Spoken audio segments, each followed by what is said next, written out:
Hey, what's up, y'all? It's Tempest Tuesday, and I'm here with Telli. How are you, Telli? I'm great. How are you, Temp? Good, good. So we got you out here at Fanbase headquarters today. How you feeling? I'm great, man. Bless. How are you? That's good. I'm good. So tell us about anything new you got going on.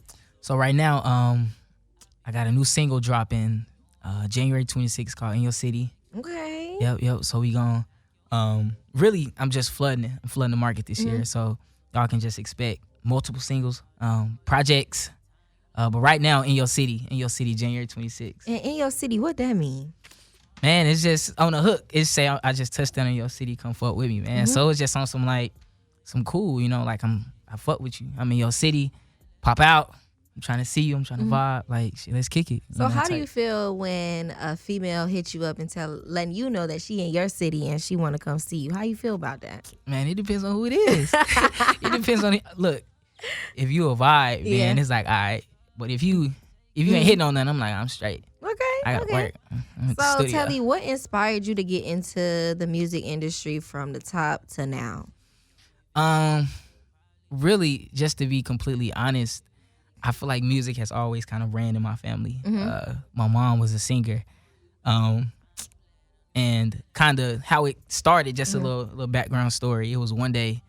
This was shortly after my mom and my dad got a divorce. Right. And she used to kind of on Saturdays we would clean up, and she would clean up, and she would, I guess, like a part of her, grieving process was writing songs. Okay, that's nice. So this Saturday, I was like 5. This one Saturday, she was writing. I would see her write every Saturday. She would write a song. She'd clean up. She'd be in the kitchen. And this one day, I walked in. I was like, I want to sing. And she was like, you want to sing? I'm like, yeah, I want to sing. So she was like, all right, sing. So I was listening to what she was writing. I started singing, and she was like, what? She called the whole. It felt like so you had the vocals. Mommy like, you got the vocals. I was cut like that at 5. Okay. You feel me? So it was kind of like, ever since then, like she got behind me, but it was also like a passion of mine that formed. Like I just felt like with music, it's like an escape. Okay. And so were you always in the R&B category, or from what I know is that you did start off doing gospel music, correct? Yes, did. I started off in gospel from like the age of 5, and I kind of transitioned when I was like 15. What was that transition like? It was tough. Because I don't believe in being lukewarm. I believe in being either hot, or being cold. Right. And I just, being that I did gospel for like such a 10 years, it's kind of, especially starting off in gospel, I didn't want to jump in too fast, or I didn't want people that knew me from doing gospel to feel like, oh, he changing over, he just so I was kind of worried about what people were saying, also trying not to didn't know how my mom would feel about it at first. Eventually she got on board with it, but it was kind of tough for a second. Did it at first, not knowing that with your your biggest supporter, which is your mom, being on board or not, did at first it hold you back from deciding what you wanted to do, or how'd you go through that process? Nah, not necessarily, because I would always like sprinkle it in little conversations, because she was big on, and how I did it was, she was big. She loved like R&B, but singers like Brandy, like people who could really sing. So I started off covering stuff like that. Okay. So just to kind of play her emotions a little bit, like I'm gonna sing the songs you want me to sing, but it kind of was a little like discouraging a little bit, but eventually I was like, I'm gonna just do what I want to do. So I did see on your Instagram page that you were on the season of The 4, and you had Diddy and DJ Khaled as one of your judges. How did you feel? And it was crazy. It was crazy. Like, it was crazy. Especially, I was on the first episode too, season 2, which was the last season. I appreciate that. Yeah, and man, just sitting in front of Diddy and Khaled, that was crazy, because it was just like, you go from like really hearing and watching like these moguls, these icons, like these giants. Now you sitting 5 feet from them, and you like, I'm the one. Singing for them. Yeah, like I'm crazy. Him. And they like, you him? I'm him. So it was definitely like, I wasn't nervous, but I was more like, shit, like this is what I've been waiting for, so it was a great opportunity. Okay, and where are you from, Telli? I'm from Little Rock, Arkansas. Okay, and so you are now here based in Atlanta. What was that transition like, moving from Arkansas down to Atlanta? Man, it was, I'm not gonna lie to you, it was kind of, it was a good transition, but it took a while for me to get acclimated with Atlanta, being that Arkansas was like 1, 2, 3, you know, baby steps. In Atlanta, like 5, 10, 15, 20, like it's so fast. Yeah. Like super fast, you know. So it was a little, I don't want to say discouraging, but just coming out here and not really having people around my age that I really knew. It was just like me and my family, and then I knew V, you know, but besides that, I was by myself. By yourself. Yeah. So was your more so transition from moving from little Arkansas to Atlanta was for music? Yeah. It was definitely 100% for music. I was actually supposed to attend Clark Atlanta.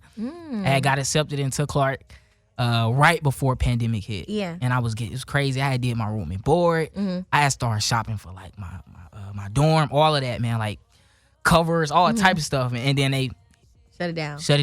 That's crazy. I was sick. And my mom was like, are we moving anyways in July? I'm like, what? Right. Okay. Say less. We outside. What are you looking to do in the top of this year? Are you looking to be a part of a tour this year?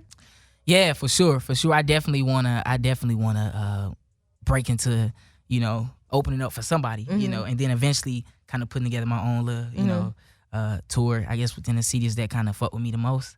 You know, but I definitely wanna, you know, hop on somebody's tour. What's your dream opening up tour? Drake.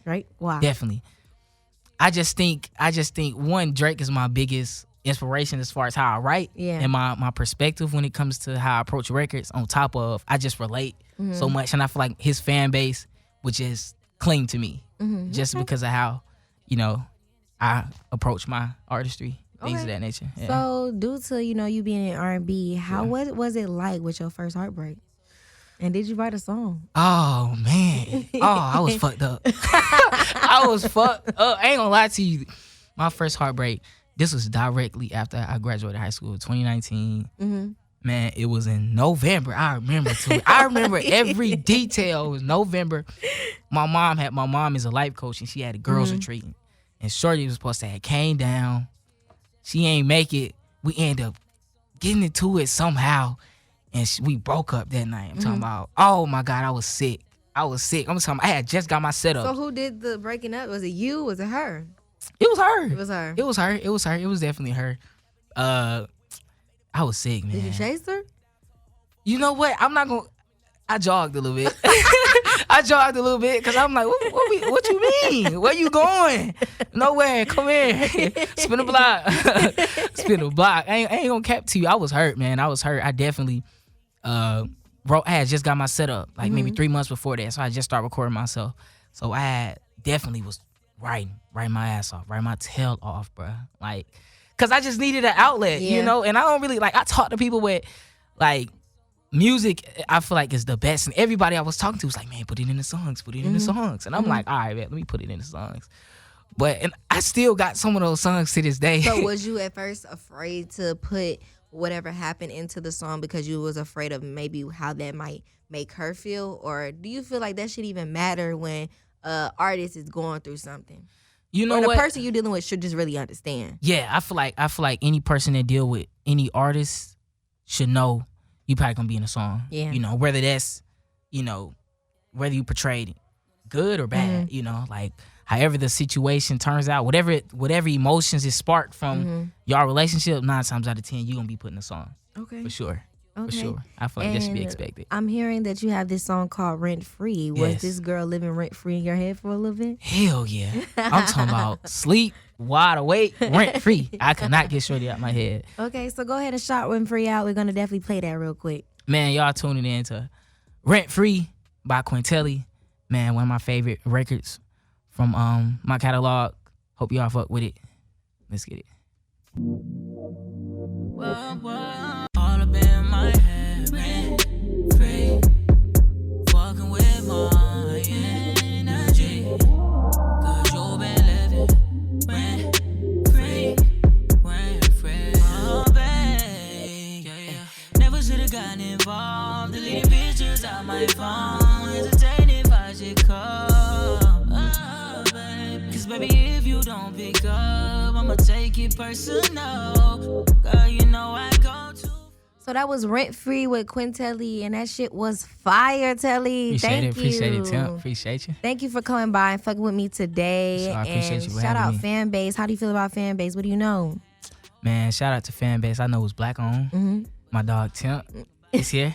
My dog Temp is here, and shit, I know it's just like super lucrative for, artists, entertainers that just wanna, I feel like broaden their brand and just kind of make more from it. Because I know Instagram is not really, fucking with the entertain, not just entertainers, but anybody with a brand, just trying to make something or just build something off of it and monetize, so I say just shout out to fan base for just being, for advocating for us. Thank you. Can you give everybody your socials name? Yeah, so my socials is all of this is the same. It's Quintelli, QIUNTELLII, and that's across all socials. QIUNTELLII, or you can just look up Telli, TELLII. It's in my bio. Thank you, Telli, and that's a wrap.